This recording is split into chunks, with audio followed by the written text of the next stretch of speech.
The coffee in Admiral Hyun-woo Kim's cup was still hot when the sky turned black.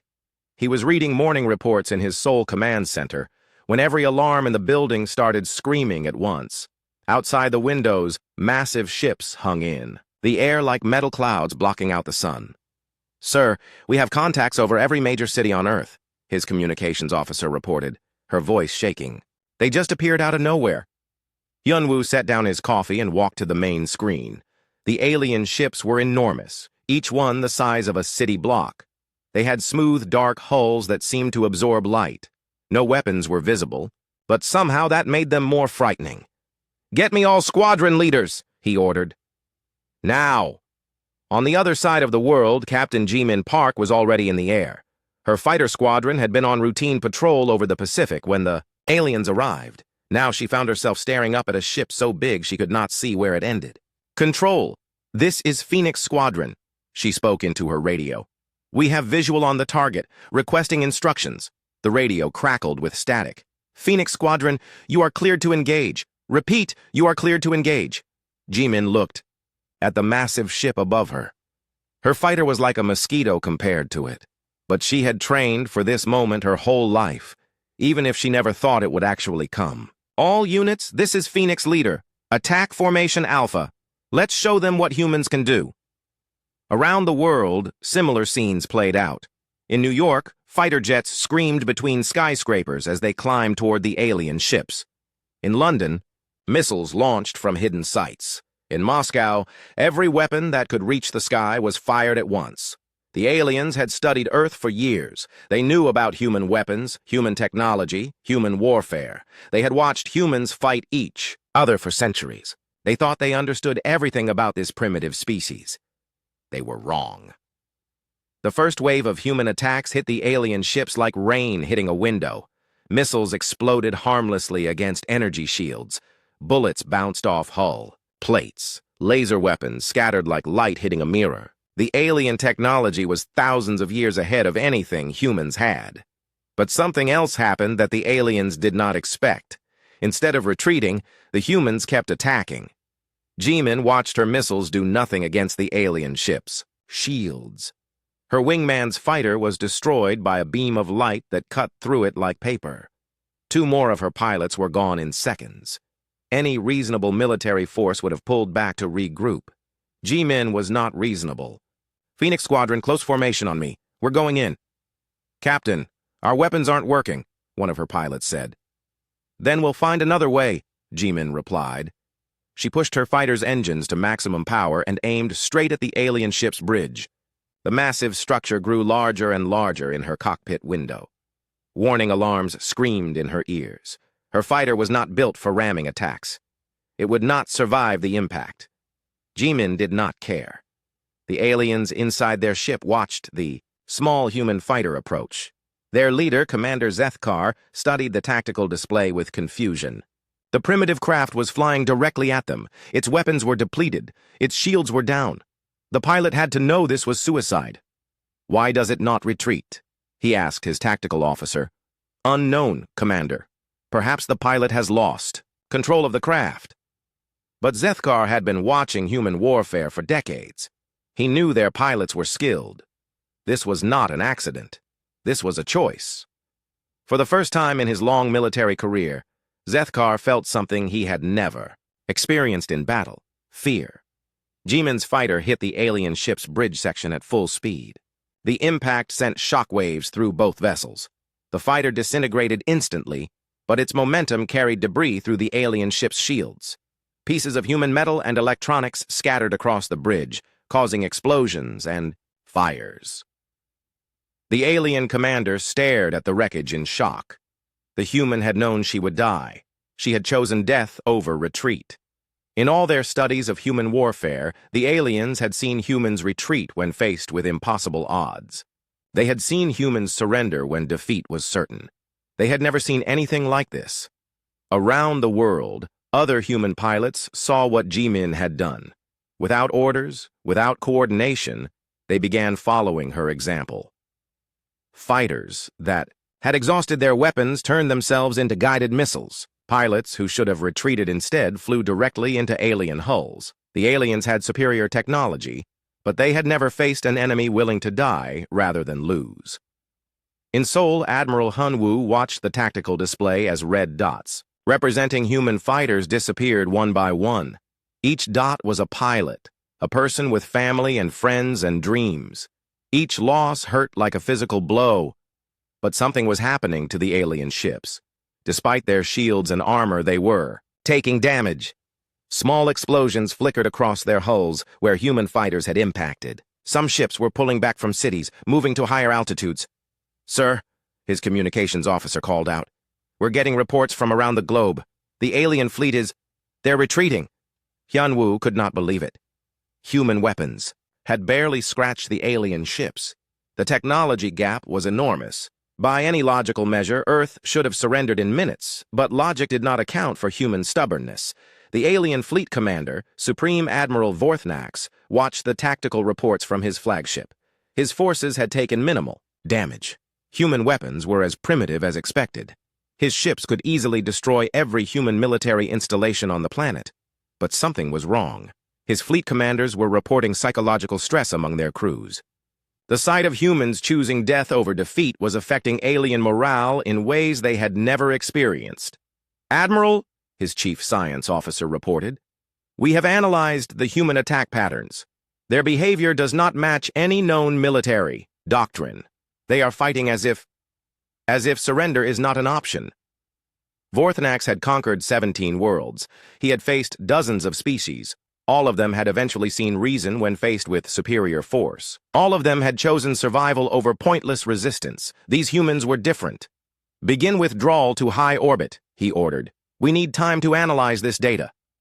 The order confused his subordinates, but they obeyed. The massive alien fleet pulled back from Earth's cities, rising higher into the atmosphere. 20 minutes after it had begun, the invasion was over. In her fighter cockpit, Jimin Park was gone, but her sacrifice had sent a message that traveled faster than light across the galaxy. Humanity would not surrender. Humanity would not retreat. Humanity would choose death before defeat. The aliens had come expecting to conquer a primitive world. Instead, they had encountered something they had never seen before, a species that fought not just with weapons, but with pure determination. Admiral Hyunwoo stood in his command center, looking at the empty sky where alien ships had been moments before. Around him, his staff worked frantically to assess damage and coordinate rescue efforts. "Sir," his aide approached carefully. "What are your orders?"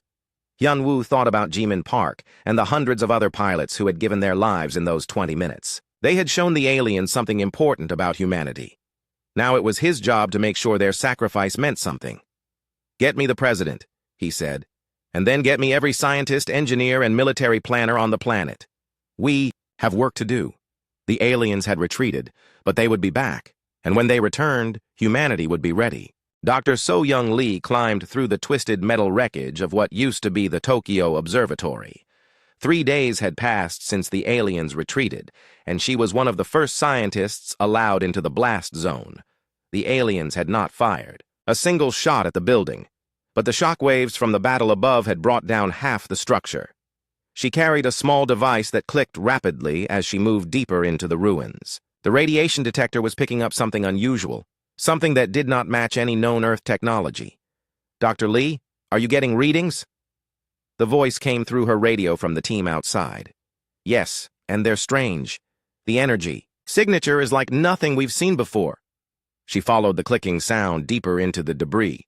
What she found changed everything. Embedded in a concrete wall was a piece of black metal, smooth and warm to the touch.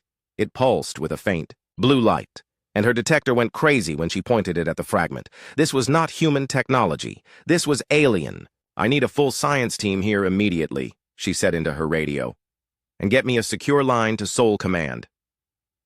While So-Young worked in Tokyo, Colonel Taeho Jang was dealing with a different kind of chaos in Geneva. The emergency session of world leaders had been going on for 18 hours straight, and nobody could agree on anything. "We need immediate retaliation," the American president insisted, "while they're still in shock from our resistance." "With what weapons?" the Russian premier shot back. "Our missiles bounced off their ships like toys." "We need to negotiate." suggested the German chancellor. Find out what they want. Taeho listened to the arguments and felt frustration building in his chest. These people were thinking like politicians when they needed to think like soldiers. The aliens had retreated, yes, but not because they were defeated. They had pulled back to study humanity, to figure out how to deal with an enemy that fought differently than expected. If I may, Taeho interrupted. The room fell silent. The aliens came here thinking they understood us. They studied our wars, our weapons, our tactics. But they studied us fighting each other. He stood up and walked to the large screen showing satellite images of alien debris around the world. For the first time in human history, we have a common enemy. Every nation, every military, every person on this planet wants the same thing: to make sure these aliens never threaten Earth again. The Chinese representative nodded slowly. You're suggesting we unite our forces? I'm not suggesting it, Taeho replied. I'm telling you it's already happening. Look at the data. He gestured to his aide, who brought up new information on the screen. Military units from different countries were already working together to analyze alien debris. Scientists were sharing research across national borders without being asked. Resource shipments were moving between nations that had been enemies just days ago. The invasion lasted 20 minutes, Taeho continued. But it did something no treaty or alliance ever accomplished. It made us human first and everything else second. In the ruins of a submarine base in Scotland, Commander Hyejin Choi was proving Taeho's point. Her engineering team included Americans, Russians, Chinese, and British technicians, all working together to build something that should have been impossible. The quantum resonance is holding steady, reported her Russian colleague, Ivan. But I still don't understand how this is supposed to work. Hyejin looked at the device they were building in the flooded submarine pen. It looked like a sculpture made of spare parts and alien technology, held together with human engineering and hope. It doesn't have to work perfectly, she explained. It just has to work long enough. The project was based on data from the alien fragment Dr. So Young had found in Tokyo. Every piece of alien debris around the world was being studied, tested, and slowly understood. Humanity was reverse engineering technology thousands of years ahead of their own, and somehow making progress. Commander, her British teammate called out, we're getting power fluctuations in Section 7. Adjust the frequency modulation, Hyejin ordered, and increase cooling to the quantum chambers. She had been an engineer for 15 years, but nothing had prepared her for this. The alien technology worked on principles that human science barely understood, but understanding was not required. Results were. 2,000 miles away, Dr. So Young was having her own breakthrough in a laboratory buried beneath the Swiss Alps. The alien fragment from Tokyo was just one of dozens being studied around the world. Each piece revealed new secrets about their technology. The metal appears to exist in multiple dimensions simultaneously, she explained to the team of international scientists gathered around her workstation. That's how their ships can appear and disappear so quickly. A French physicist named Dr. Dubois leaned forward. But how do they control it? They don't control it, So Young replied. They guide it. Look at this. She showed them the molecular analysis of the alien metal. Instead of a rigid crystal structure like human metals, the alien material was fluid, constantly shifting and adapting. Their technology isn't built, she continued. It's grown, like a living organism. The implications were staggering. Human technology was based on rigid designs and precise manufacturing. Alien technology was organic, adaptive, intelligent. It could repair itself, modify itself, even improve itself. So how do we fight something like this? Asked Dr. Chen, a weapons specialist from Taiwan. So Young smiled grimly. We don't fight it, we learn from it. In Seoul, Admiral Hyun-woo was coordinating the largest engineering project in human history. Every major nation had contributed resources, personnel, and expertise. The goal was simple: prepare for the aliens' return. Status report, he requested, as he entered the main command center. 17 research facilities are operational worldwide, his aide reported. We have functioning samples of alien technology at 12 sites. The engineering teams have made contact with each other and are sharing data in real time. Hyun-woo nodded. This level of cooperation between nations would have been impossible just a week ago. The alien invasion had accomplished something that centuries of diplomacy could not. It had united humanity. What about the weapons programs? Dr. Nam's team in Busan believes they can weaponize the alien energy systems within 6 months. The Americans are working on defensive applications. The Europeans are focusing on propulsion systems. And the construction projects? His aide hesitated. Those are ambitious, sir. Commander Choi's project alone requires resources from 8 different countries. Hyunwoo walked to the large display showing project status around the world. Humanity was not just preparing to defend Earth. They were preparing to take the fight to the aliens. Sir, his communications officer called out, we're receiving a priority transmission from the orbital monitoring stations. Put it through. The voice that came through the speakers was tense with excitement. Seoul Command, this is Monitor Station Alpha.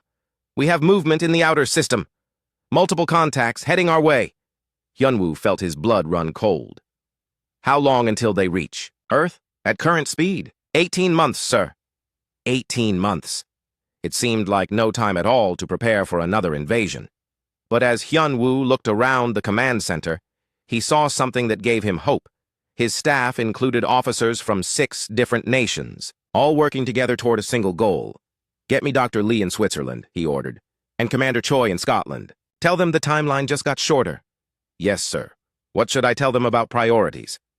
Hyunwoo thought about Captain Jimin Park and the other pilots who had given their lives to buy humanity these 18 months. Their sacrifice would not be wasted. Tell them everything is priority 1 now. The aliens gave us 20 minutes to show them who we are. Now we have 18 months to show them what we can become. Around the world, scientists, engineers, and soldiers received the same message. The aliens were coming back, and this time they would be prepared for human stubbornness. But they were not prepared for human ingenuity, backed by the resources of an entire planet. The silence before the storm was ending. Humanity's real response was about to begin. In her laboratory, Dr. So Young looked at the alien fragment glowing softly in its containment field. Soon, that same technology would power human ships among the stars. The aliens had made one critical mistake. They had given humanity time to learn. Commander Hee-jin sealed the final components of her impossible device and watched it come to life with alien energy and human determination. In 18 months, the aliens would return expecting to face the same primitive species they had encountered before. They would be very surprised. Deep beneath the Swiss Alps, in a laboratory that officially did not exist, scientist Min-ho Yoon was doing something that should have been impossible. He was taking apart technology that was thousands of years more advanced than anything humans had ever built. The alien device sat on his workbench like a black jewel, no bigger than his fist but containing mysteries that made his head hurt. For 3 weeks, he had been carefully removing layer after layer of the alien technology, documenting every component, every connection, every impossible detail. Dr. Yoon, his assistant called from across the laboratory. The quantum scanner is picking up new activity. Min-ho looked up from his work. Dr. Yoonji Nam was pointing at a screen covered with numbers and graphs that changed every second. The alien device was responding to their examination almost like it was aware of being studied.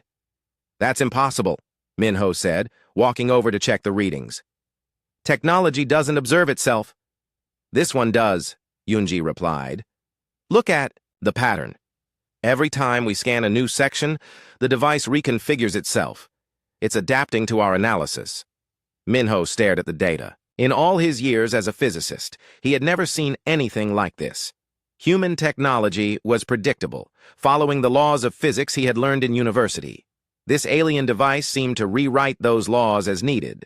It's like the machine is thinking, he muttered. What if it is? Yoonji suggested. What if their technology is actually alive? The idea was terrifying and fascinating at the same time. Min-ho had spent his career studying dead metals and inert circuits. The possibility that alien technology was actually living changed everything about how they needed to approach it. Get me Dr. Lee in Tokyo, he said, and patch in the teams in Moscow and Los Angeles. If this thing is alive, we need to know what that means. While Minho struggled with alien biology, engineer Dong Min Han was dealing with a different problem in his laboratory in Busan. He had managed to activate a piece of alien equipment, but he had no idea how to control it.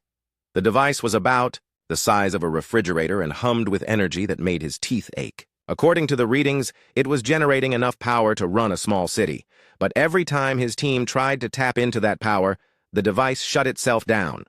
"Try reducing the input frequency by 0.5%, he called to his team. One of his engineers, Dr. Park, adjusted the controls. For a moment, the alien device responded, its humming becoming deeper and more regular. Power readings spiked, then suddenly dropped to 0. It shut down again, Dr. Park reported. Same pattern as before. Dong Min walked around the alien device, studying it from every angle. The surface was perfectly smooth, without any visible controls or interfaces.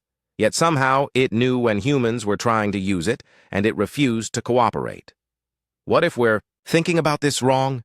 he said finally. "What if it doesn't want to be controlled?" "You're talking about it like it's a person," Dr. Park replied. "Maybe it is. Maybe that's what we're missing." Dongmin had built machines his entire career. Every device he had ever worked with was designed to follow orders, to do exactly what its operators wanted. But the alien technology seemed to have its own agenda. He walked up to the device and placed his hand on its surface. The metal was warm, almost like living skin. For a moment, nothing happened. Then, the humming changed pitch, becoming softer, more musical. "The power output is increasing," Dr. Park called out, excitement in her voice.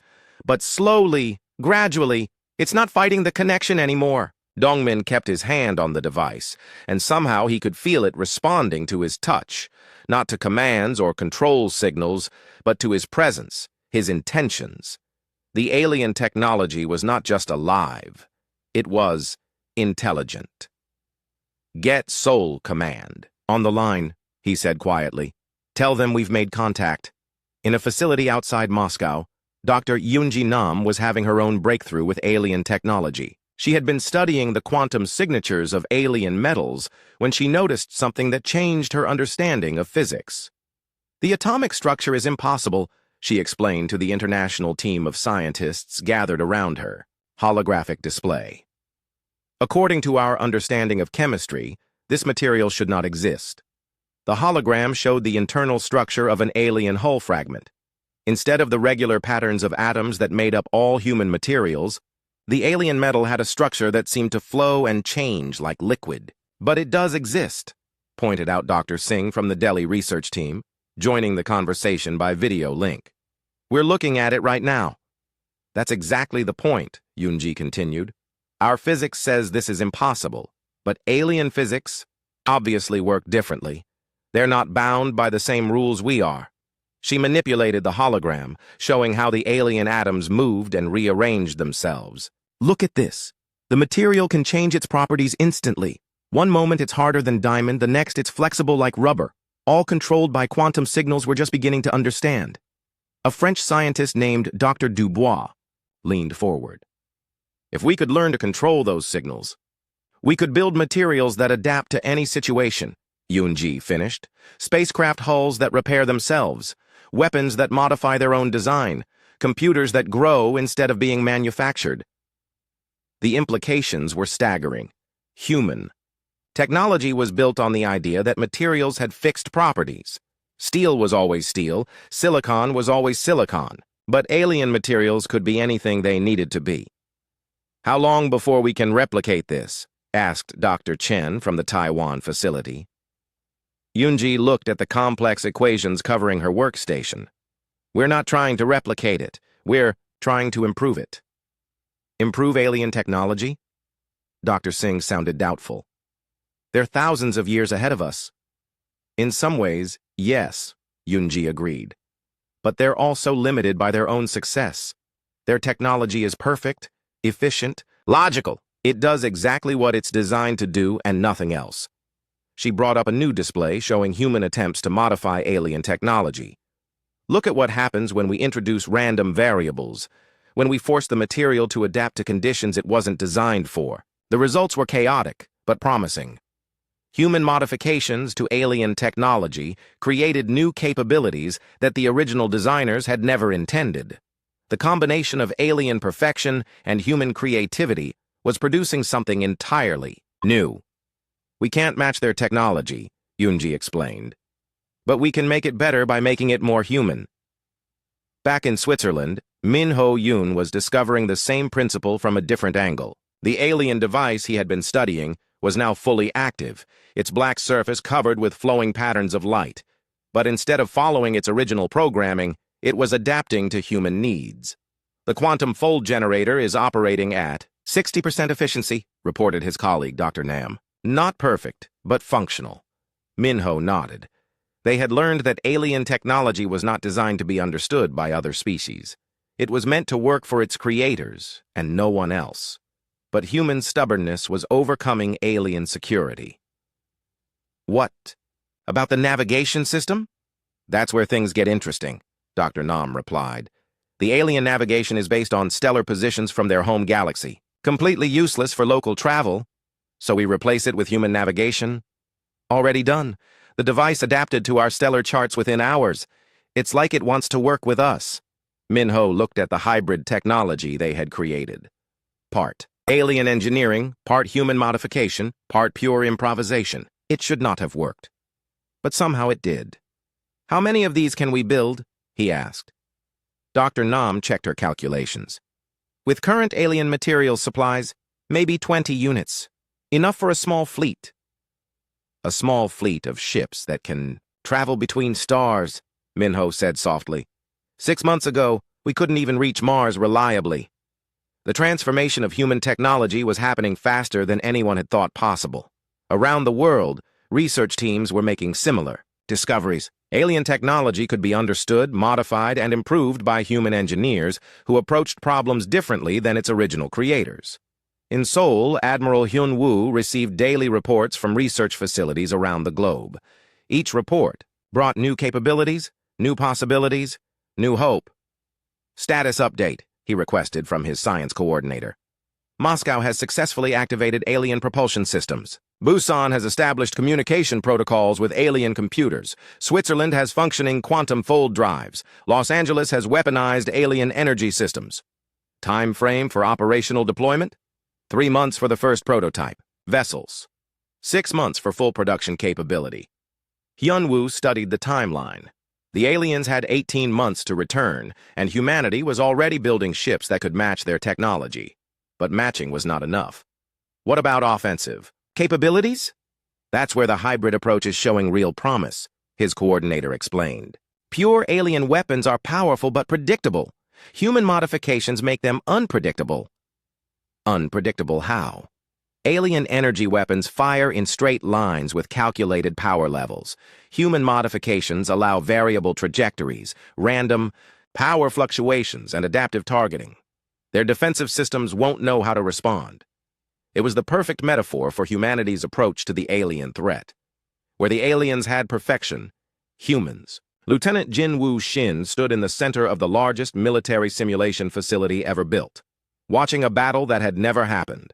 Around him, holographic displays showed alien ships fighting human vessels in scenarios that military planners hoped would never become real. The humans were losing badly. "Run it again," he ordered the computer system. "Scenario 47, Variant C." The holographic battle reset, and once again human ships tried to engage the alien fleet using traditional military tactics. Formation flying, coordinated attacks, defensive screens, everything that had worked in human warfare for centuries. Against alien technology, it was useless. "Sir," his aide called from the observation deck above, "Colonel Park is requesting an update."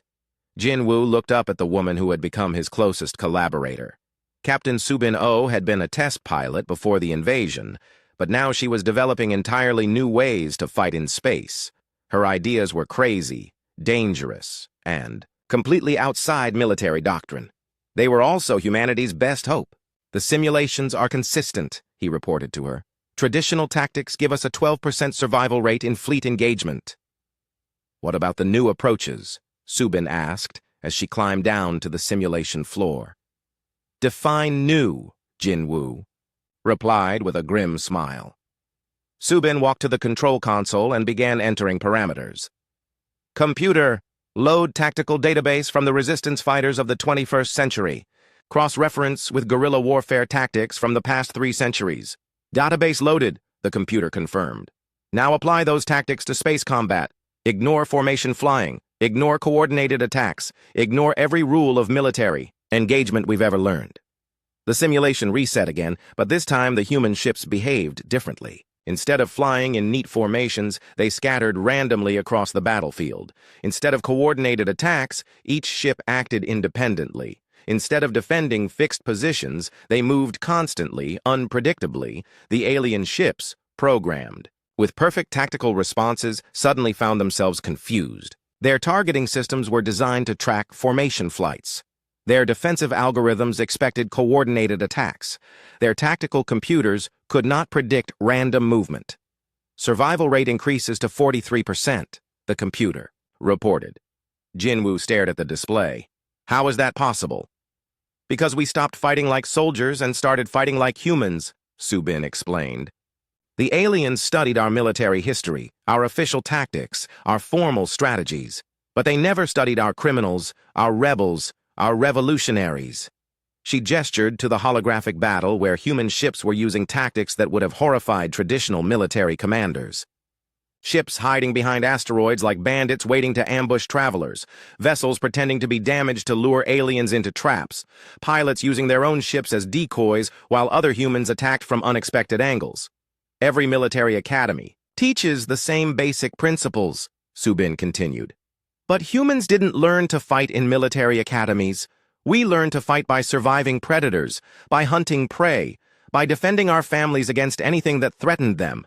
In an underground training facility beneath the Australian desert, Major Woo Jin Ko was putting Subin's theories into practice. The men and women training with him were not traditional soldiers. They were civilian volunteers who had signed up to fight aliens with equipment they barely understood. Remember, he called to the trainees as they practiced moving in zero gravity. You are not trying to be perfect. You are trying to be impossible to predict. The training was unlike anything in military history. Instead of learning set formations and standard procedures, the trainees learned to improvise, to adapt, to solve problems that had no textbook solutions. Kim, you're moving too predictably, Woo Jin said to one trainee. What would you do if you were running from a pack of wild dogs?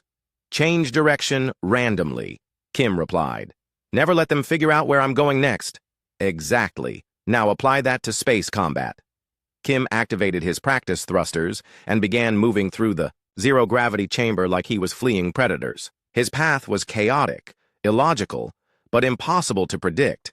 Any alien trying to target him would find it nearly impossible to calculate his next position. Better, Woo Jin said. Now remember, in real combat you won't be running from dogs. You'll be fighting technology that can think faster than you, calculate better than you, and react quicker than you.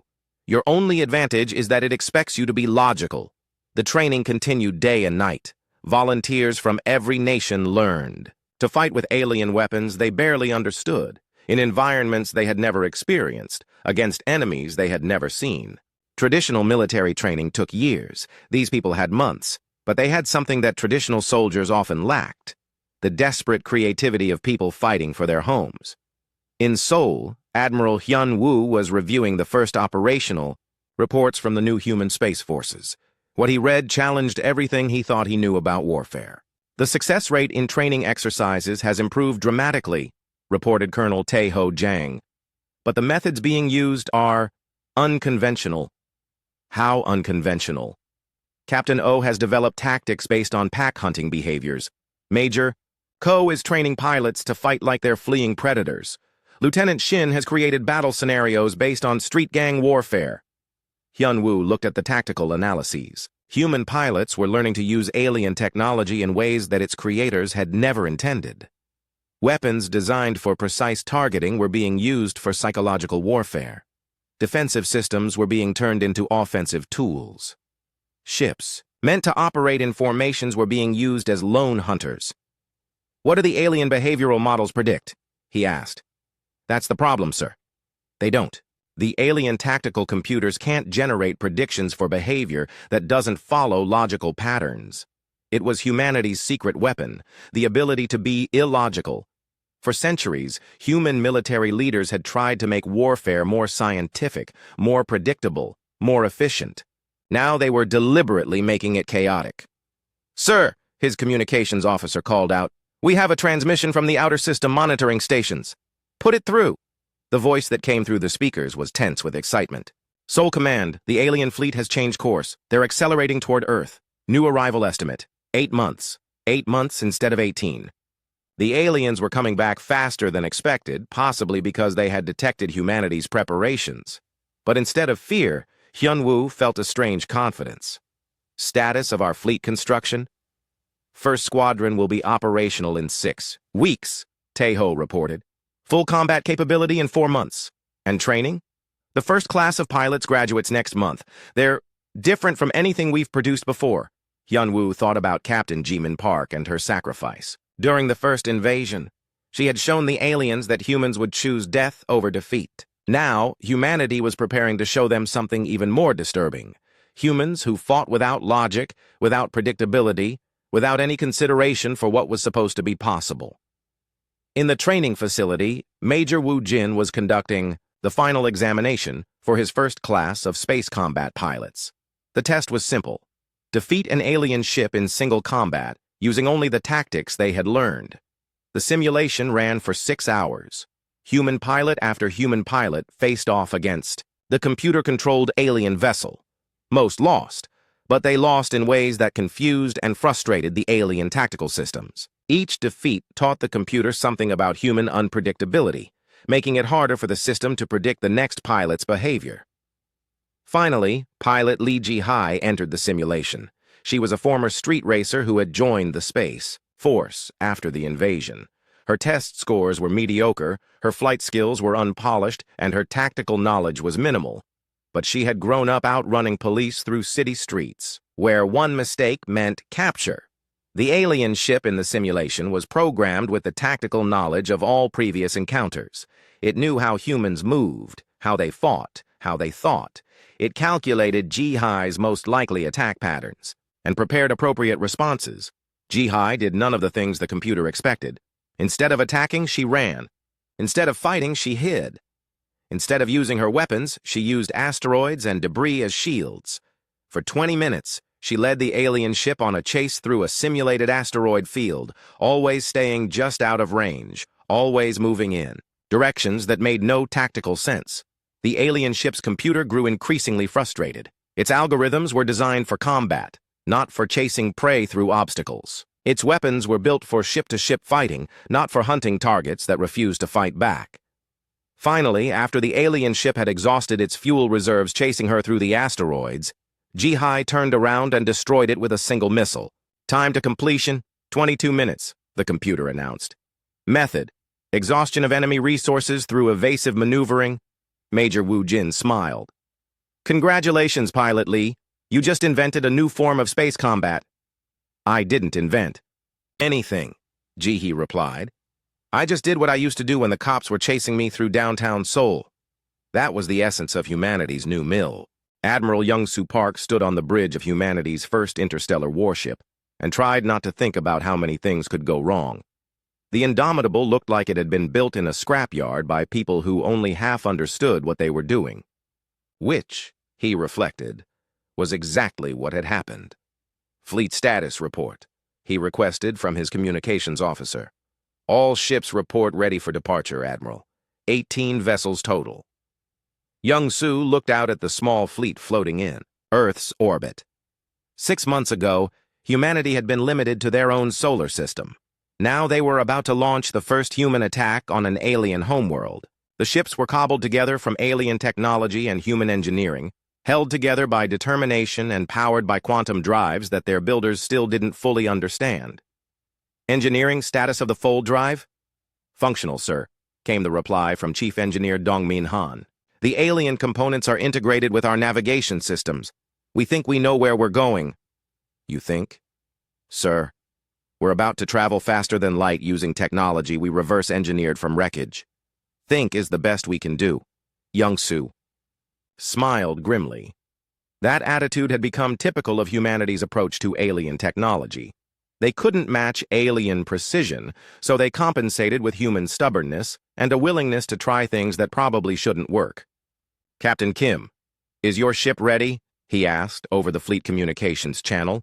The voice of Captain Na-Ri Kim came back immediately. "The Relentless is standing by, Admiral. My crew is eager to show the aliens what humans learned from their visit." Nari commanded the fleet's flagship, a vessel that had started as a captured alien scout ship. Human engineers had modified it so extensively that it barely resembled its original design. Additional weapons, improved shields, better engines, and a command center designed around human psychology rather than alien logic. "All ships, this is Admiral Park," Young-Soo announced to the fleet. 18 months ago, the aliens came to Earth expecting to find a primitive species ready for conquest. They found humans instead. Today, we're going to return the favor. Around Earth's orbit, 18 ships began activating their fold drives. Each vessel represented the combined efforts of multiple nations, thousands of engineers, and technology that existed nowhere else in the galaxy.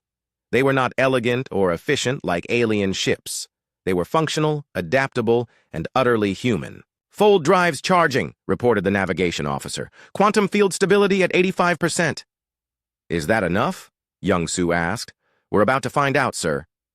The universe folded around the human fleet, and for a moment that lasted forever. Young-Soo experienced the sensation of traveling faster than light. Reality bent, twisted, and snapped back into focus around a star system that had never seen human ships. "Navigation. Confirm our position." "We are in the Velkari home system, sir. 3 planets, 2 asteroid belts, and contact." The tactical display lit up with red markers. Hundreds of alien ships filled local space, but they were not arranged for battle. The Velkari had not expected visitors. "All ships attack formation Alpha," Young-Soo ordered. "Remember, we're not here to conquer. We're here to send a message." The human fleet scattered across the star system, abandoning any pretense of military formation. Each ship moved independently, following tactics developed by former criminals and street fighters rather than naval academies. Captain Na-Ri Kim watched her tactical display as alien ships began responding to the human presence. Their movements were precise, coordinated, efficient. They formed perfect battle lines and executed textbook maneuvers. "They're fighting like we used to," she observed to her tactical officer. "Shall we do the same, Captain?" "Absolutely not. Pilot Lee, take us into that asteroid field. Let's see if these aliens know how to hunt." Pilot Jae-Sung Lee had been a motorcycle racer before the invasion. Now he piloted humanity's most advanced warship like he was racing through city traffic. The Relentless dove into the asteroid field, weaving between rocks the size of mountains, using gravitational fields to slingshot around obstacles. Behind them, 3 alien ships followed in perfect formation. Their movements were calculated, efficient, safe. They maintained proper distances, adjusted speed for optimal maneuvering, and coordinated their approach with mathematical precision. Jae-Sung led them on a chase that violated every rule of space navigation he had been taught. "Captain, I'm reading power fluctuations in the pursuing vessels," his engineer reported. "Their systems are overheating from the constant course corrections." "How long can they maintain pursuit?" "At this rate? Maybe 10 minutes before they have to break off for cooling." Nari smiled. Alien technology was designed for efficiency, not for the kind of reckless flying that Jae-Sung was demonstrating. Their ships could outperform human vessels in direct combat, but they couldn't match human pilots who treated physics as suggestions rather than laws. "All ships. This is Relentless," she broadcast to the fleet. "The aliens are fast but predictable. Use their efficiency against them." Across the star system, human pilots implemented tactics that would have horrified their instructors. Ships pretended to be damaged to lure aliens into traps. Vessels used their own hulls as weapons, ramming alien craft at high speed. Pilots flew their ships into stellar phenomena that alien computers calculated as too dangerous to navigate. The aliens found themselves fighting an enemy that didn't follow any known tactical doctrine. Human ships appeared where they shouldn't be, attacked from impossible angles, and survived encounters that should have destroyed them. "Admiral, reported the communications officer aboard the Indomitable. "We're receiving surrender signals from 12 alien vessels." Young Su looked at the tactical display in amazement. The human fleet was outnumbered 10 to 1, outgunned by superior technology, and fighting in enemy space. By any logical analysis, they should have been destroyed in minutes. Instead, they were winning. "How many ships have we lost?"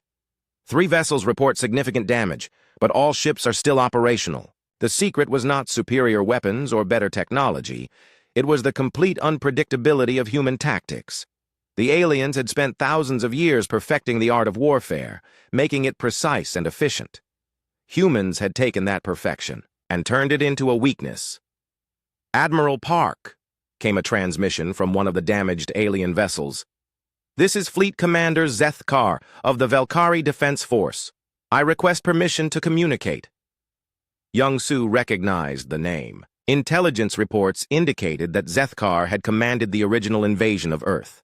The alien who had retreated after 20 minutes of combat was now asking to talk. "Put him through." The voice that came over the communication system was strained, confused. "Admiral Park, your tactics are incomprehensible. Our computers cannot predict your movements. Our weapons cannot target your ships effectively. How is this possible?" "We learned from the best teachers," Young Su replied. We taught you nothing. We barely engaged your forces before withdrawing. You taught us that superior technology means nothing if your enemy refuses to fight the way you expect. You taught us that being unpredictable is more valuable than being perfect." There was a long pause before Zethkar responded. "What do you want?" "We want you to leave Earth alone, forever. And if we refuse?" Young Su looked around his bridge, at the crew of humans who had traveled farther from home than any of their species had ever gone. They had taken alien technology and made it work with human innovation. They had taken alien tactics and improved them with human creativity. "Then we'll keep coming back," he said simply. "Every time you threaten Earth, we'll be here.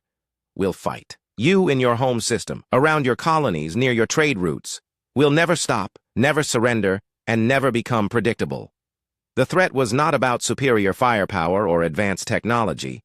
It was about the simple fact that humans would not give up. They would keep learning, keep adapting, keep finding new ways to turn alien advantages into weaknesses. "This is not how warfare is conducted," Zethkar protested. "It is now," Young Su replied. Across the Velkari star system, alien ships began withdrawing from combat, not because they were defeated in the traditional sense, but because they could not comprehend an enemy that fought without following logical patterns. The human fleet had achieved something unprecedented in galactic history.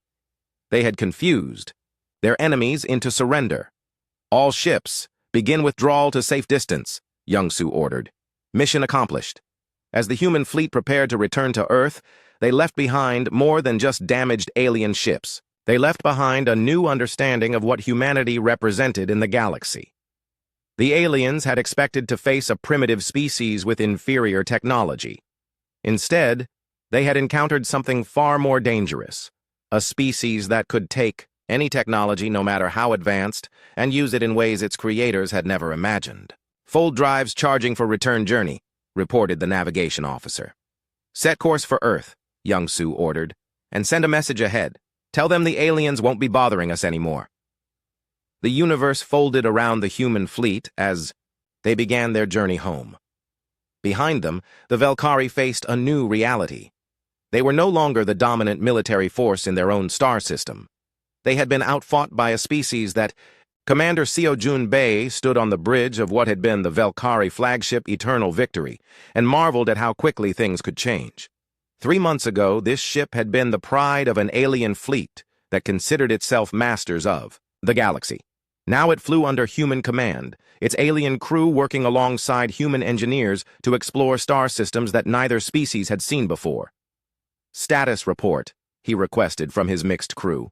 "All systems operational, Commander," replied his Velkari tactical officer, a being named Thekval, who had adapted to human command structure with surprising ease. "The quantum fold drive is functioning at optimal efficiency." "And the exploration probes? Launched and reporting back data from 12 star systems?" answered Dr. Ha-Nul Song, the human xenobiologist who had become the ship's science coordinator. We've identified 3 potentially habitable worlds and 7 asteroid belts rich in rare minerals. Co. Jun nodded, still amazed by the cooperation between former enemies. The war had ended not with Earth's victory or Velkari defeat, but with something no one had expected: mutual confusion that had led to mutual respect. "Commander," his communications officer called out, "we're receiving a transmission from Earth. Admiral Park requests a conference with all exploration commanders. Put it through to the main screen." The familiar face of Admiral Young-Soo Park appeared on the display, broadcasting from Earth's orbital command station. Behind him, Co. Jun could see representatives from dozens of species, all working together in humanity's new Galactic Coordination Center. "Status update from all exploration fleets," Admiral Park requested. One by one, the human commanders reported in. Captain Na-Ri Kim from the Relentless had made contact with a peaceful trading civilization in the Rigel sector. Commander Jin Woo, Shin aboard the Defiant, had discovered an abandoned alien megastructure that appeared to be some kind of ancient shipyard. Captain Subin Oh on the Determined had found evidence of a species that had been wiped out by an unknown enemy. "Excellent work, everyone," Admiral Park said when the reports were complete. "Your discoveries are changing our understanding of the galaxy every day." It was true. In just 6 months since the end of the war, human exploration fleets had contacted more alien species than the Velkari had encountered in centuries. The difference was approach. Where the Velkari had been cautious and methodical, humans were curious and bold. "Admiral," Co. Jun said, "my Velkari crew members have been sharing their historical databases. There are species out there that have been isolated for thousands of years because the Velkari deemed them too dangerous to contact." "Define dangerous," Admiral Park replied. "Species that think differently. Races that don't follow standard patterns of development, civilizations that might challenge Velkari assumptions about how the galaxy should work." Admiral Park smiled. "In other words, species that might be a lot like humans." "Exactly, sir. The transformation of galactic politics had happened faster than anyone thought possible. The Velkari, despite their technological superiority, had been a conservative force in the galaxy. They contacted only species that fit their understanding of proper development. They traded only with civilizations that followed logical patterns. They expanded only into regions that could be controlled efficiently. Humanity had torn apart that careful order in a matter of months. On Earth, Ambassador Yejin Kwan was dealing with the diplomatic consequences of humanity's rapid expansion. Her office in Geneva had become the unofficial center of galactic politics, with representatives from 47 different species requesting meetings, trade agreements, or military alliances. "The Andromedans are offering us access to their hyperspace network," her aide reported, "in exchange for our folding technology. The Centaurians want to establish a joint military training program. They're fascinated by our tactical unpredictability. And the Draconians are requesting permission to study our shipbuilding techniques. They want to know how we make technology from different species work together." Yejin looked at the list of requests and felt overwhelmed. 6 months ago, humanity had barely known that aliens existed. Now they were being treated as a major galactic power, courted by civilizations that had been traveling between stars for millennia. "What about the Velkari?" she asked. "They've been surprisingly cooperative," her aide replied. "Their ambassador has submitted a formal proposal for a technology-sharing agreement. They want to learn human modification techniques in exchange for access to their historical archives." The irony was not lost on Yejin. The species that had come to conquer Earth was now asking to learn from humanity, but it made sense. The Velkari had perfected the art of making technology work efficiently, but humans had mastered the art of making technology work differently. In his laboratory on Luna, Dr. Hanuel Song was demonstrating that difference to a group of visiting alien scientists. The device on his workbench was a fusion of technologies from 6 different species, held together by human engineering and powered by principles that no single civilization had developed alone. "The quantum resonance chamber is Velkari," he explained to his audience. "The power coupling is Andromedan. The control matrix is human design, based on neural network principles we developed for artificial intelligence. This should not function," observed Dr. Zexathara, a scientist from the Rigel Confederation. "The quantum frequencies are incompatible." According to Velkari physics, yes, Hanul agreed. But we don't use pure Velkari physics. We modify the quantum frequencies using Andromedan field manipulation, then stabilize the result with human adaptive algorithms.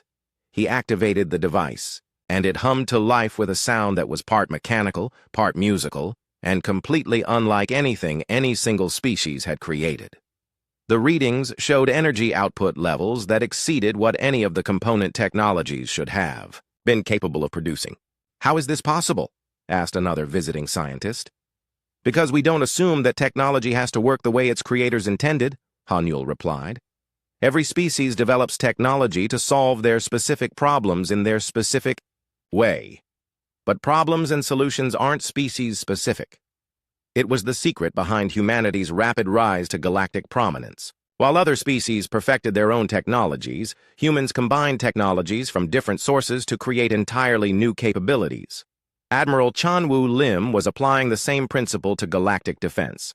From his command ship in the Outer Rim, he coordinated joint patrol fleets that included ships from a dozen different species, all working together under human tactical doctrine. "Admiral," his communications officer reported, "we're receiving a distress signal from the Vega sector.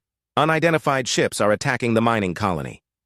Response fleet status: Mixed Squadron 7 is in position. Includes vessels from Earth, Velkari, Centauri, and Rigel systems. Launch response: and patch me through to the squadron commander. The face that appeared on his screen belonged to Captain Li Ji-hai, the former street racer who had become one of humanity's most effective space commanders. Her ship was human-built but equipped with alien technology from 4 different species. "Ji-hai, what's your tactical assessment?" "Unknown attackers, Admiral. Ships don't match any known design, but they're using standard formation tactics. Very predictable. Rules of engagement: protect the colony, capture prisoners if possible, and try not to start a galactic war." Chanwu smiled. "Standard Tuesday, then." "Yes, sir." The response fleet that jumped to the Vega sector would have been impossible just months earlier. Human ships flew alongside former enemies, using tactics developed by criminals and powered by technology that no single species could have created. They worked together not because of formal alliances or diplomatic treaties, but because they had learned to think like humans, adaptable, creative, and utterly unconcerned with conventional limitations. Back on Earth, Admiral Young-Soo Park stood in the command center that had become the informal capital of a new kind of galactic civilization. The room was filled with beings from dozens of species, all working together to coordinate exploration, trade, defense, and scientific research. "Admiral," his aide approached with the daily status report. "Exploration fleets have made contact with 3 new species this week. Trade volume is up 40% from last month, and we've received 17 new requests for military cooperation agreements." "Any problems?" "The Andromedan Council is concerned about our expansion rate. They think we're moving too fast, making contact with too many species too quickly." Young-Soo looked at the galactic map showing human ships scattered across hundreds of star systems. The Andromedans were probably right. Humanity was expanding at a rate that would have taken other species centuries to achieve. "What do you think?" he asked his aide. "I think the Andromedans are used to species that expand slowly and carefully. They're not used to humans." It was true. Every other species in the galaxy had developed in isolation, perfecting their technology and culture before making contact with others. Humanity had been thrown into galactic politics before they were ready, and instead of being overwhelmed, they had thrived. "Send a message to all fleet commanders," Young-Soo decided. "Maintain current expansion rate, but increase diplomatic protocols. We don't want to scare our new neighbors." As he spoke, reports were coming.